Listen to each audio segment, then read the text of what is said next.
And I mean, he originally didn't he publish a piece of work or a chapter in a book called Group-Centered Leadership? Well, it was a whole book. It was the book. Yeah. Right. Mm-hmm.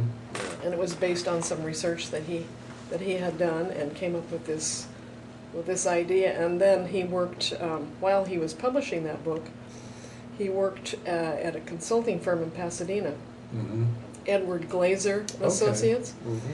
And Edward Glaser was so anti this kind of philosophy and leadership. Well, I think we underestimate today how radical a departure this was from sort of the normal way of doing things in that time and place. Well, that's right. Yeah. Yeah. In fact, I think he's responsible for a paradigm shift Mm-hmm. that had not happened before then in terms of the way you look at a relationship.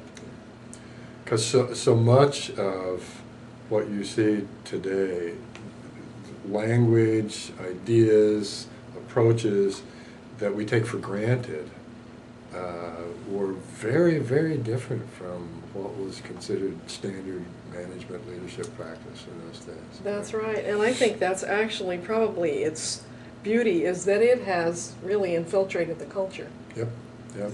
And a lot of people, they've heard of the skills or they've heard of some piece of it, Mm-hmm. and they don't really know Oh, yeah. from whence it came. Yeah.